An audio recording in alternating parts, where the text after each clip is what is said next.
গতকাল লাইভটা করার কারণে হচ্ছে মানে আমি কিশোর আম্মুর ব্যাপারে কিছু কথা বলছি, যেটার কারণে হচ্ছে আমার নামে জিটি করছে না, অভিযোগ করছে, যার কারণে হচ্ছে ওইখান থেকে আমাকে বলা হয়েছে যেন তিনটা লাইভের জন্য ডিলিট করে দিই। হচ্ছে কালকে মানে একটু থানা কেস মানে এগুলো হয়েছে যে থানায় যাওয়া লাগছে, থানা থেকে আমাকে বলা হয়েছে যাতে আমি লাইভ দুইটা ডিলিট করে দিই। আমার মেইন যে ফল্টটা ছিল সেটা হচ্ছে আমি আরেকজনের পেজ থেকে গিয়ে আমার মানে পার্সোনাল আর কি কিছু কথা আর কি বলছি। যারা হচ্ছে আমাকে ফেক আইডি দিয়ে বিভিন্ন ধরনের আর কি কমেন্ট করতেছো, আমি আজকে থেকে মানে তোমাদের কাছে এটাই বলবো যে এই জিনিসগুলো অন্তত করো না, কারণ এই জিনিসগুলোর কারণে দেখা যায় কি অনেকগুলো মানুষ আর কি মানে বিভিন্ন ধরনের কথাবার্তা হচ্ছে।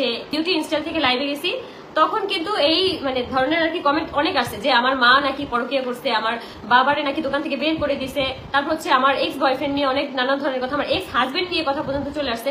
যেই সব কথাগুলো হচ্ছে একমাত্র আমার কাছের কিছু মানুষ জানতো, কিন্তু এখন দেখি সেগুলো আর কি বিভিন্ন ধরনের ফেক পার্সন মানে কমেন্ট করতেছে, তাদের আইডি থেকে আর কি কমেন্ট করতেছে। তো এই জন্য হচ্ছে আমি কালকে লাইভে বিউটি ইনস্টাইল থেকে যেই লাইভে আমি গেছিলাম সেখান থেকে হচ্ছে আমি পার্সোনাল মানে তিশার আম্মুর ব্যাপারে পার্সোনাল কিছু কথা বলছিলাম, যে কথাটা বলা আমার কখনোই উচিত হয়নি, এটা আমার ভুল, সেটা আমি স্বীকার করছি। এই জন্য হচ্ছে আমি সবার কাছে ক্ষমা প্রার্থী, এই জন্য হচ্ছে আমি ক্ষমা চাচ্ছি যে আমার তিশার আম্মুর ব্যাপারে কথাগুলো বলা উচিত হয়নি, কারণ আমি বলছি একমাত্র রাগের মাথায়। কারণ কি আমার আম্মুকে নিয়ে এই সমস্ত কথা বলা হয়েছে, আমার বাবাকে নিয়ে, আমার বাবা নাকি হকারগিরি করে, তো এই ব্যাপার নিয়ে কথা বলার পরেই হচ্ছে আমি এই কথাগুলো বলছি, যেটা হচ্ছে আমার নিজের আইডি থেকে হলে এই ধরনের কোনো প্রবলেম পার্সন আমাকে আর কি এই সমস্ত কমেন্ট করার কারণে আমি আর কি সেই কথাগুলো বলতে বাধ্য হয়েছি। তিশার আম্মুর ব্যাপার মেন না, মানে হচ্ছে A to Z মানে ওই বাসায় থাকাকালীন আমার সাথে কি হয়েছে, কি করছে, কে কি করছে, সব বিষয়ে কিন্তু আমি কথা বলছি। কিন্তু এখন মেইন যেটা নিয়ে আমাদের ঝামেলা হয়েছে, যার কারণে হচ্ছে আমি কালকে রাতে থানায় গেছি, আমাকে থানায় ডাকায় নেওয়া হয়েছে, সেটা হচ্ছে তিশার আম্মুর নামে যে কথাগুলো বলছি সেগুলো আমার উচিত হয়নি তার পার্সোনাল ব্যাপার নিয়ে কথা বলা। পাশের বাসার ভাবি তোমাকে কাইল্লা বলছে, আরো উনি হচ্ছে আমাকে কাইল্লা ভুসকি অনেক কিছু বলছে, যে পাশের বাসার ভাবি। হ্যাঁ, তো এটা নিয়ে আমি কোনো কিছুই বলবো না, কারণ ওইখানে কথা হয়েছে যে কালকের পর থেকে তারা কোনো কিছুই করবে না, উনি ওনার হাজবেন্ড দুজনে আর কি বলবো, দুজনেই তো বললো লাস্টে যখন আর কি ঝামেলা মিটবে। আইনজীবী, আমি অ্যাডভোকেট জান্নাত, সুপ্রিম কোর্টে আছি। তো আপুর এই বিষয়গুলো, লিগাল বিষয়গুলো আমি দেখছি। তো আমি কিছু বিষয় আপনাদেরকে সতর্ক করতে চাচ্ছি এবং মানে কিছু বিষয় ক্লিয়ারও করতে চাচ্ছি।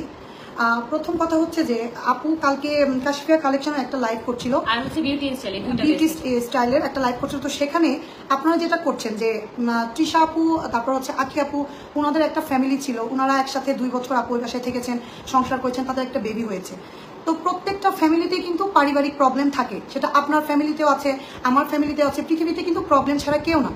তারা যেহেতু ব্লগ করে সেজন্য আমরা তাদের পারিবারিক বিষয়গুলো জানি, আবার কারো কারো বিষয় আছে যেগুলো আমরা জানি না। তৃষা আপু যখন লাইভে আসে কিছু ফেক আইডি সেখানে যে কমেন্টস করে, আজে বাজে কমেন্টস করে, মানুষ ভাবে যে এগুলো হয়তো আখি আপু করাচ্ছে। আবার আখি আপু যখন লাইভে আসতেছে তখন আবার বিভিন্ন ফেক আইডি এসে এখানে কমেন্টস করতেছে, তো আখি আপু ভাবতেছে যে এটা হয়তো মানে তৃষার আইডি থেকে করাচ্ছে বা তাদেরকেও করাচ্ছে। এখন বিষয়গুলো হচ্ছে আপনারা যারা বিভিন্ন ফেক আইডি খুলে এই যে এসব যে গালিগালাজ করেন, আপনারা জানেন যে এটা সাইবার সিকিউরিটি অ্যাক্টে এটা এক ধরনের ক্রাইম করে। আপু যখন লাইভ করছিল কিছু ফেক আইডি থেকে, সেগুলো কিন্তু আমরা স্ক্রিনশট নিয়ে রেখেছি, আমরা অলরেডি থানাতে, ডিবি অফিস, বিভিন্ন জায়গায় দিয়েছি। এই যে বিভিন্ন আইডি থেকে যে কমেন্টস করা হয়েছিল, আপুর মাথাটা উত্তেজিত হয়ে গিয়েছিল, যার কারণে আপু ওই সময় মানে লাইভে থাকা অবস্থায় আপু মানে রাগের মাথায় আপু হচ্ছে তৃষাপুর আম্মুকে নিয়ে অনেক উল্টাপাল্টা কথা বলছে। তো ফেক আইডি থেকে কমেন্টস করা হয়েছে আখি আপুর বাবা মা, তার ফ্যামিলি নিয়ে, যেগুলো আপনারা করেছেন, এটা যেই হন সেই আইডিগুলো তো আমরা নিয়ে রেখেছি। আপু অ্যাগ্রেসিভ হয়ে আপু হচ্ছে আপনার লাইভে গিয়ে তৃষাপুর আম্মুকে নিয়ে এই কথাগুলো বলা একদমই ঠিক হয়নি। তো তারপর যেটা হয়েছে, তৃষাপুরা মানে রূপনগর থানায় গিয়ে একটা অভিযোগ করেছে, অভিযোগ করার পর আপুকে ফোন করা হয়েছিল। তো আপু, আমি যেহেতু আপুর আইনজীবী সেই হিসাবে আমরা থানাতে যাই, রাতে আমরা বসি, থানার ওসি তদন্ত আরো সবাই ছিল, সবাইকে নিয়ে বসার পর একটা সুন্দর সমাধান হয়। আপু থানায় ওখানে সবার সামনে সরি বলে যে হ্যাঁ, থানা থেকে আমাদের যেটা বলা হয় যে যেহেতু আন্টি মুরব্বী মানুষ, কথাগুলো বলেছে, সরাসরি বলছি যে আমি কখনো আর কোনো লাইভে তোমার ব্যাপার নিয়ে কখনো কোনো কিছু বলবো না, এটা কিন্তু থানার সবার সামনে আমি সবার সামনে আমি নেক্সট টাইম কখনো হচ্ছে কোনো পার্সোনাল টপিক নিয়ে কোনো পেজ থেকে আমি লাইভ করবো না। আচ্ছা, এখন কথা হচ্ছে যে আমি আপনাদেরকে কিছু বিষয়, আপনারা যদি এখন তৃষা আপুর পোস্টে যে যদি আখি আপুর নামে কিছু বলেন, নেগেটিভ কথা বলেন, আপনারা মানহানি মামলা খাবেন। আবার আখি আপুর আইডিতে এসে যদি ফেক আইডিতে কমেন্টস করেন, আমরা কিন্তু প্রত্যেকটা আইডি দিয়ে দিয়েছি। তো আমি আপনাদেরকে বলবো যে এই কাজগুলো আজকের পরে যারা আখি আপুর নামে বিভিন্ন ফেক আইডি আছে সেখানে দেখে যে তৃষা আপুদের এগেন্সটে বিভিন্ন পোস্ট করা হয়, বা আখি আপু লাইভে আসলে আখি আপুর মানে কি বলে লাইভেও তারা কমেন্টস করেন, এগুলো করে তৃষা আপু, আকি আপু, তাদের পারিবারিক বিষয়গুলো আপনারাই কিন্তু বাড়াচ্ছেন। আমার কথা যে আপনাদের পার্সোনালি যার টিয়া আপুকে ভালো লাগে আপনারা তার সাথে কি করেন, যার আকি আপুকে ভালো লাগে তারই করেন। সে তো একজন ব্র্যান্ড প্রমোটর, সে এখানে বিভিন্ন জিনিস প্রমোট করে। আপনারা এই বিষয়টা নিয়ে থাকেন না, আপনারা পার্সোনাল টপিকগুলো কেন টেনে আনেন করছেন আপনি কি? এগুলো কিন্তু সবই বের করা যায়। আমরা কিন্তু থানায় কালকে এরকম অনেক আইডির স্ক্রিনশট আমরা দিয়ে আসছি যেগুলো আকি আপুর নামে ইউজ করতেছে বা যেসব আইডি থেকে কমেন্ট করা হচ্ছে। আইডিটা থেকেই বলা হয়েছে যে আমার বাবা নাকি যে দোকানে কাজ করতো সেই দোকানের এরিয়ার সাথে নাকি আমার মায়ের সম্পর্ক ছিল। এই ধরনের আজে বাজে কথা, মানে যেগুলা একদমই মিথ্যা, একদমই মিথ্যা। এই দুজনের মধ্যে আর সমস্যা না বাড়ান, যেহেতু জিনিসটা থানা পর্যন্ত গেছে। এগুলো গিয়েছে আপনাদের কিছু ফেক আইডি, ফেক কমেন্টস এর জন্য। আমি এটা পার্সোনালি মানে একজন আইনজীবী হিসেবে আপনাদের রিকোয়েস্ট করবো, এরকম কমেন্টস করেছেন আপুর নামে ফেক আইডি খুলে বা তৃষা আপুর লাইভে যে কমেন্টস করেন তার এসে এইগুলো কিন্তু আমরা থানাতে দিয়েছি।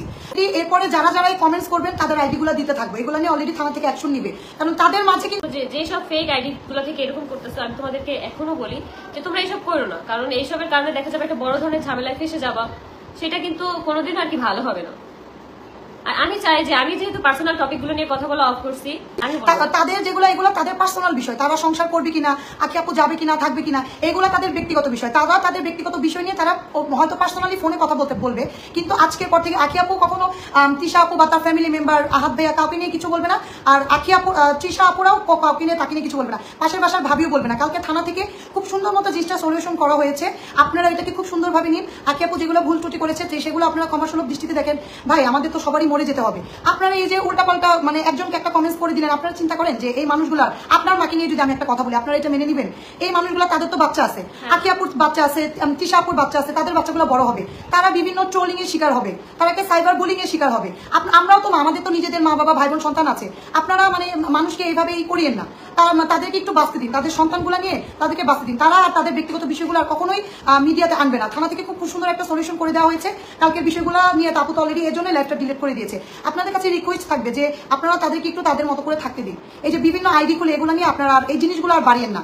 হ্যাঁ, তাদের সন্তান আছে, তাদের ফ্যামিলি আছে, এগুলো নিয়ে আপনারা তৃষা আপুকে বলে তাদের খারাপ লাগে, আকি আপুকে বলে আকি আপুকে খারাপ লাগে। যে কোনো কারণে হোক, তারা 2 বছর একসাথে থেকেছে, একসাথে থাকার পর তাদের বনিবনা হয়নি, তারা সেপারেশনে চলে গিয়েছে।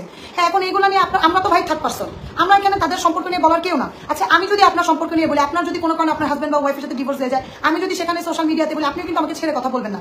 কারণ এটা আইনে কোনো কাউকে এরকম রাইটই দেয় নাই যে আপনি কাউকে নিয়ে মানহানিকর কোনো কথা সোশ্যাল মিডিয়া, ফেসবুক বা আপনার আইডি থেকে পোস্ট করে কিছু বলতে পারেন। তার কারণ হচ্ছে এটা আপনি বললে আপনার হচ্ছে আপনি 29 ধারার আন্ডারে আপনি একটি ক্রাইম করছেন, আপনার সর্বনিম্ন 25 লক্ষ টাকা জরিমানা। এটা প্রমাণ খুবই ইজি। আপনি কোন আইডি থেকে কমেন্টস করছেন, কোন মোবাইল ইউজ করছেন, কোন পিসি ইউজ করছেন না ল্যাপটপ ইউজ করছেন, এটা খুবই ইজি। এখন আমার কথা যে আপনারা তাদেরকে ক্ষমাসুলভ দৃষ্টিতে দেখবেন, আর তাদের সন্তান আছে, তাদের পরিবার আছে। দিন শেষে আকি আপুর মা বাবাকে এখানে কেন টেনে আনেন? তারা তো এখানে কেউ না, তারা কি কেউ? তারা ব্লগ করে, এখানে তার বাবা মাকে কেন টেনে আনা হয়? তৃষা আপুর বাবা মা তার ভাই বোনকে আপনারা কেন টেনে নিয়ে আসেন? তারা তো কেউ না এখানে, তারা এখানে কেউ না, ব্লক করে তৃষা আপু। আপনাদের জন্য আপনারা তাদের বাচ্চাকে হ্যারাসমেন্ট করেন, তাদের বাবা মাকে হ্যারাস করেন, কিন্তু আপনি কি জানেন যে আপনাদের এই ছোট্ট একটা কমেন্টসের জন্য আপনি জেল খাটতে পারেন, আপনার লক্ষ লক্ষ টাকা জরিমানা হতে পারে। স্যার স্টপ করে দিন না, ওটা আর কি একটা অভিযোগ করেছিল, ওটা মামলা না।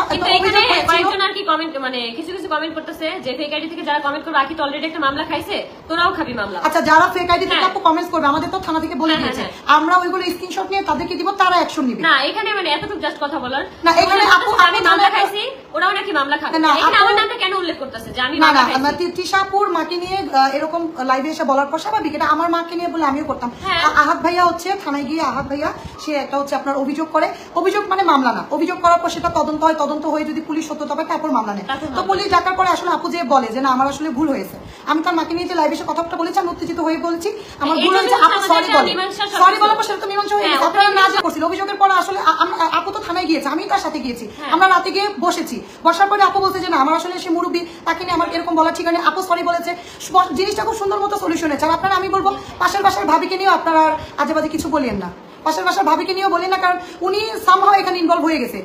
উনিও কালকে রাতে উনিও বলছে যে না আমার আসলে ভুল হয়েছে, আমার এগুলো নিয়ে আর কথা বলা ঠিক হয়নি। ওনাকে নিয়ে আর কোনো নেগেটিভ কিছু বলেন না। উনি হয়তো আকি আপু, তৃষা আপুদের বাসায় যাতায়াত করতো, যে কোনো কারণে হোক বিষয়টা হয়ে গেছে। আর আপনারা আজকের পর আর কোনো নেগেটিভ কমেন্টস করবেন না। এটা কালকে অভিযোগ করছিল, এটা কালকে থানায় ডিসমিস হয়ে গেছে।